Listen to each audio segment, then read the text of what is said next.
I was in the airport in Rio de Janeiro, in Brazil. Viva Brazil. And I heard someone say, Bom dia. Bom dia. B-O-M. Bom dia. Bom dia. So I say good morning to you in Portuguese. There's no Brazilian language. It's Portuguese. Portugal settled that part of South America and the language stayed.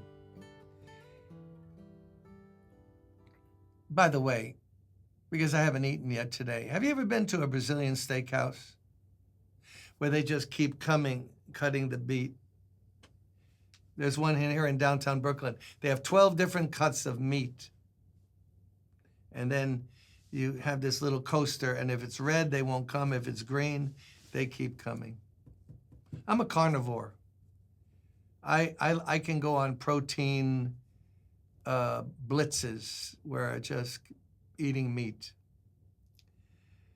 Jesus in Mark chapter 5 has been blessing people, and now the synagogue ruler, whose name was Jairus, had come and said, my daughter's ill. Jesus on the way to his house, a woman who has been hemorrhaging for 12 years touches the hem of his garment because that's what she had said to herself. If I just touch him, I don't have to take up his time, and I'm a little embarrassed about my condition, don't want to talk about it, maybe. Immediately, Jesus, realizing that power, verse 30, had gone out from him, he turned around in the crowd and said, who touched my clothes? His disciples said to him, you see the crowd pressing against you, and yet you say, who touched me? In other words, there's jostling, babies being brought, people bumping into you. We got to clear a way before you with all of that. And then you go, who touched me? See, that's a lesson like you can be so close to Jesus and never receive anything from him. But with faith, trusting him, there's a release of power and grace. Many people who are familiar with Jesus go to church on Sunday. We're going to learn his own townspeople. They knew who he was, but yet they didn't know who he was. I went to church as a kid. I never got anything from the Lord. I was just in church, going through the motions. But when you have faith. But he was looking around to see who had done this. The woman, with fear and trembling, knowing what had happened to her, came and fell down before him and told him the whole truth. Told him everything. I've been suffering. I've spent all my money. Imagine, she was busted because she had spent all her money on the doctors of that day. Imagine the stuff that they were telling her. They had hardly any knowledge about healing and medicine, the body. So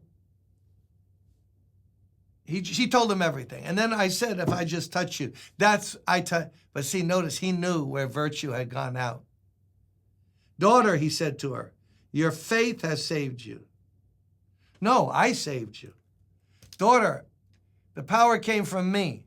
Absolutely true. But he said, your faith has saved you.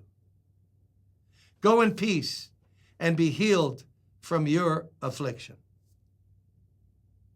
Somewhere else, Jesus said, according to your faith, so be it unto you. So let's talk about that.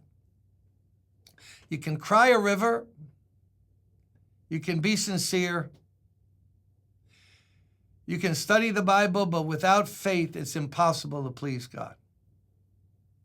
Now, faith comes by hearing, so if we read the Bible aright or hear the message of Christ and the gospel,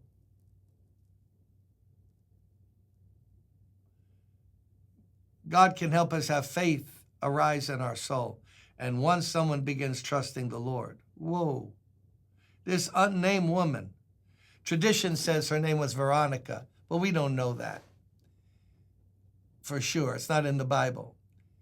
But this lady had this rudimentary, childlike faith. If I just make contact with his garments, I'll be healed. That's how much I believe in his power and love and compassion. And as she believed, so she received. So your faith has saved you. God gets all the glory because faith is like, I'm in the Sahara Desert. I've been there for 20 days. I haven't had anything to eat or drink. I'm just hanging on. Someone comes with this cup of water, there's water in here, and says, Jim, before you die, I found you. Please take a drink. And I take the cup and I go, who gets the glory from me drinking water and not dying? Me for taking the cup? Please. The person who gave me the water gets all the glory. You saved my life. Faith is nothing more than taking what's being offered to you. Some people are so intent on giving God glory, they don't believe humans can accept or reject. But here we have just read, around the area of the Gadarean, they said, get out of town. Other people welcomed them. Jairus came with the problem with his daughter. This unknown woman touched the hem of his garment, and he said, your faith has made you well. Oh, for more faith. I wonder what heaven thinks when they realize how much power God has and how much he loves us, and he gave us his son, and we don't have the faith of a stone, of a rock. Oh, God, help us to believe. What are you facing today? Let's be real. What are you facing? I'm facing some things today. Let's believe God. As we go to pray, when I get done with this here and say goodbye, pray, please, pray and bring the thing, your affliction, your hemorrhaging, the daughter, whatever the problem is in your own life, spiritually, financially, emotionally, mentally. Bring it and trust the Lord that he will do what he said. Only believe all things are possible. Oh God, give us more faith. And that faith brings great glory to God. In fact, without it, you can't please him. Let's trust him today. Remember, I'm saying goodbye. Now pray. Bye-bye.